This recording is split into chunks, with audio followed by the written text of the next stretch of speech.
My boss fired me halfway through the year for underperforming. 6 months later, she was the one being escorted out of the building, fired, humiliated, and blacklisted. And me, I was sipping cocktails in Bali, paid for by the very project she ruined trying to get rid of me. But let me take you back to how it all started. Because this wasn't just revenge, this was karma, with a screenplay. If you've ever been underestimated, disrespected, or treated like you're replaceable, hit that like button right now, because today's story is about turning humiliation into triumph, and proving that sometimes the best revenge is success served with interest. It was the early 2010s. YouTube was still the Wild West, no fancy equipment, no editing shortcuts, no viral marketing agencies. Just creators grinding away, frame by frame. That's when I landed what I thought was my dream job. Content creator for a university looking to go digital and attract more students online. The pay wasn't great, around $2,200 a month, but I didn't care. It was a chance to build something from the ground up. On my second day, my manager, let's call her Janet, handed me my KPI. 85 videos, each 3 to 10 minutes long. All to be written, filmed, edited, scored, and uploaded within 1 year. By one person, me. I actually laughed out loud. I thought she was joking, but Janet's smile didn't fade. Just do your best, she said sweetly. If the videos are good, I won't focus too much on the number. That one sentence would come back to haunt both of us. At first, Janet was great, encouraging, approachable, even brought me coffee some mornings. But the moment she found out I smoked during breaks, everything changed. Her smile disappeared.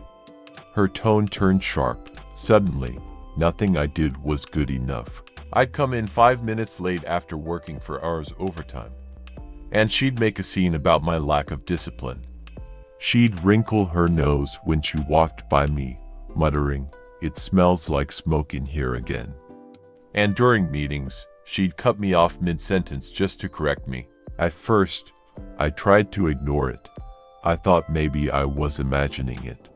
Until one of my colleagues pulled me aside and whispered, "She does this. She hates smokers. She's gotten people fired over it before." That's when I realized it wasn't in my head. Janet wasn't managing me anymore. She was hunting. Still, I kept my head down. I worked 6 days a week, over 60 hours. And despite all that, I produced 30 high-quality videos in 5 months. Videos that became the university's most viewed content ever. But numbers didn't matter to Janet. She'd already decided I had to go. One Monday morning, I got the message that made my stomach drop. "Director wants to see you. Bring your work reports." When I walked into that office, Janet was already there. Sitting beside the director with that smug, "I'm about to ruin your life" expression. The director didn't even let me sit down before starting. "We're disappointed in your progress. You've only completed 30 of your 85 videos, and the year is already halfway over." I explained everything: the insane workload, the broken equipment, how Janet herself said quality mattered more than quantity. But Janet just crossed her arms and sighed dramatically. "Excuses, excuses," she said. "We need someone professional. Someone who can actually deliver." The director nodded. "We'll be hiring a production house to finish the job. You can leave your files with Janet." And just like that, I was out. No thank you, no severance. Just a fake smile from Janet and a final, cutting line as I packed my things. "Don't worry, sweetheart. The professionals will take it from here." But as she said that, a tiny spark lit in my chest. Because I realized something she didn't. I was the one who had built that production house contact database. And she had no idea how to navigate the industry without me. That night, I stared at my computer, rage simmering just beneath the surface. But rage alone doesn't win battles.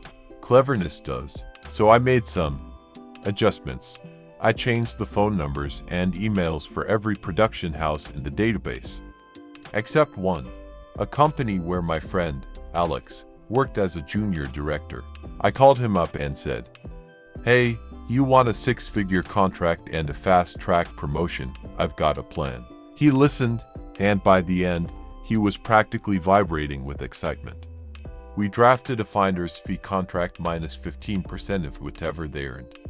And I gave him a step-by-step breakdown of exactly what to say, how to pitch, what visuals to show. When Janet called around to find professionals, Alex's company was the only one that responded, and they nailed that pitch like pros. Within days, they were signed for a massive 6-month production deal. Now, keep in mind, back in the 2010s, professional production wasn't cheap. Each video cost 2 to 3 times my monthly salary, but Janet didn't care.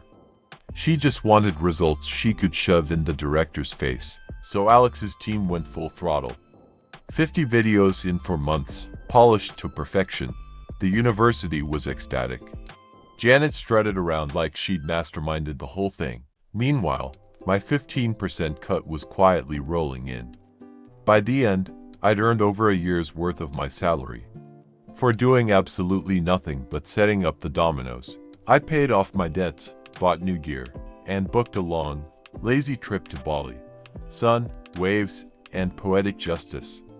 I thought that was the end of it, but karma wasn't done yet. One evening in Bali, my phone buzzed. It was my old coworker, the one who'd warned me about Janet's hatred of smokers. Her first words were, "You're not gonna believe this." But Janet just got fired. I laughed, thinking she was joking. But no, the whole story spilled out like a comedy of errors. Turns out, the entire content project had a total budget equivalent to a year and a half of my salary.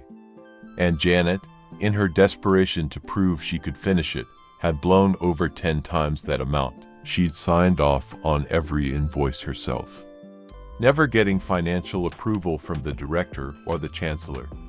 When the university board found out, they went nuclear. The director got a brutal reprimand. Janet, she was terminated on the spot. No glowing reference, no farewell email. Just a box of her things and security at her side. And Alex, he got promoted to full director at his production house. Thanks to that one university contract that changed everything. As for me, I took another sip of my drink, looked out over the ocean, and couldn't help but smile. Sometimes, karma doesn't need a grand gesture. Sometimes, all it takes is a few well-placed edits and patience. I learned something powerful through all this. Revenge isn't about destruction. It's about balance, about letting the universe correct itself. With a little help from your quiet, calculated brilliance. When someone pushes you down, don't push back right away. Step aside, let them run full speed into their own wall. If this story gave you chills, smash that like button and tell me in the comments, what's the most satisfying revenge you've ever witnessed? And don't forget to subscribe for more stories of justice, karma, and the sweet sound of tables turning, because sometimes the best revenge stories aren't written, they're edited.